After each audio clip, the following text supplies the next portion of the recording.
everybody. Our next guest has spent his career writing about the culinary scene in the prairies, including a cookbook celebrating its delicious food. Today, he's sharing some of his favorite seasonal recipes from the Canadian region. So please welcome back to the show, Dan Clapson. Yay! Thank you. Thanks for having me. I'm excited to be here. Okay, so Dan, you're all about seasonal eating, and so give us an overview of what that looks like during a winter on the prairies, because we know winters out there can look different. Tell us about that. Root vegetables, you know, like... And there's nothing wrong with that. You know, in most parts of Canada, it can be cold, unlike right this week, I guess it's quite warm, but typically it's cold. There's not many fresh vegetables left, right? So we cellar a lot of things. There's cabbage, there's squash, there's apples, there's pears. So I tried to pick some recipes from the book that really highlight that. I mean, aside for drink, which you can celebrate winter with the drink. So. It's like cozy foods. We do our cozy cardio before the cozy cardio. I like that. I love this. Well, you mentioned a drink, and that's what we're going to start with. It's actually called a Caribou Cocktail with ties to Manitoba. So tell us about the story behind this. So this drink is interesting. If you're from Quebec or Manitoba, you're probably familiar with this. So Caribou is a drink that you'll find at a winter festival, Festival de Voyageurs in Winnipeg, which is happening in February, or Carnival in Quebec City. So it's essentially fortified wine that's spiced a little bit. So think of it like a extra boozy mulled wine. Oh my God! So it does taste like mulled wine, and it's delightful.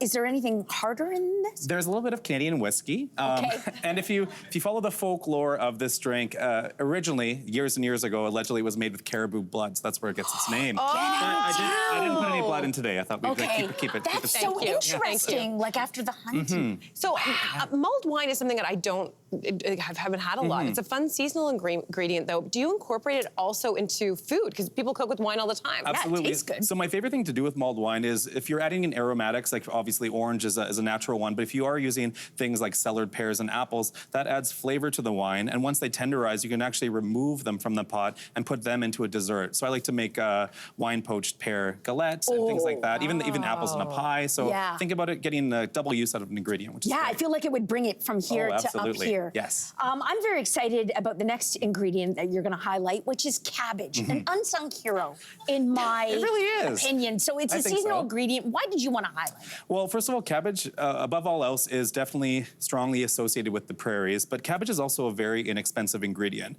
And you can find it all year round, and it's typically locally grown where you find it. And cabbage, again, the way you cook it, whether you have it raw in like a slaw, in this applications in this soup, you saute it, you roast it, it's delicious every way. And it's very, very forgiving. If you overcook it, it's still delicious. I feel the same way. You can't screw it up. You can't screw it up. I love this idea. So you've used the cabbage here in this sort of deconstructed cabbage roll soup. Tell us exactly about this dish, like how you make it. So this dish is a one-pot wonder, which is always easy. Oh, I love that. Yeah, less dishes, which is nice. I mean, there's onions and garlic at its base, of course, but the interesting ingredients, and you like it. What a relief. This is nice. It's like comfort in a bowl. Yeah. You might be getting a little bit of tang in there. Very much so. And so that's coming from fermented cabbage. So in the prairies, probably no surprise, lots of Ukrainian and Polish family roots in the prairies, but we can buy these huge fermented cabbage heads there, similar to sauerkraut, but think of sauerkraut if it was just a full cabbage head just wrapped up. So that's what's in here, diced up. Cabbage, sauerkraut, pardon me, can work if you're in a different part of Canada. I also have ground bison meat. Bison is a very common meat you can find in the prairies and across Ontario and beyond as well. And there's some sage in there as well, so it's homage to the prairies. Presumably, if you can't find bison where you live, ground beef would be fine? Beef is great. I mean, and you can substitute for other meats as well, like ground turkey and things like that. Absolutely, for sure, no problem. Okay, so next we're moving on to an ingredient that's super trendy for 2024. We're talking about halloumi. I have halloumi a lot in the summertime, but not so much the winter. So why is this a great seasonal ingredient? So I was thinking about halloumi because I think it's an all-season cheese. I think it's perhaps the best cheese in the world. I don't know. And that's not up for debate. Bold claim there. Yeah. But it's a nice, firm, salty cheese, and I'm sure you're familiar with it. You can grill it, you can roast it, and it holds its texture, so it gets nice and crispy on the outside and has a nice, almost like cheese curdy inside. It does. And this salad specifically, I thought it'd be nice to showcase because when we are in the winter, we don't think of eating fresh greens or greenhouse tomatoes, but there's a lot of agricultural advances now where you can find locally grown greens at this time of year. So I thought this would be a nice example of how you can eat something fresh in the winter, and the colors pop too, right? It's so beautiful. This salad is gorgeous. It's so beautiful. I'm always looking for good ideas for salad. This is beautiful. So tell us about why you use white pumpkin seeds in the salad. A good point too. So white pumpkin seeds you can find at most grocery stores across Canada, and they're typically actually from Canada. The green ones are usually from other countries. Okay. So if you're wanting to buy local Canadian ingredients, then I would opt for give you white pumpkin seed. Oh, they're very good too. I'm in. I'm in. I can't stop. I like You the gotta salt. talk. I love a salty I feel so dish. validated today. It's great.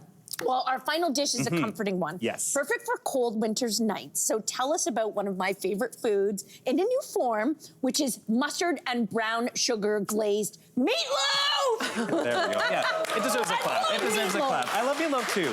And meatloaf was one of the first recipes I learned to cook from my mom. So, I mean, I've been cooking it since I was a teenager, and it's a comfort food for everyone, but especially for me my whole life.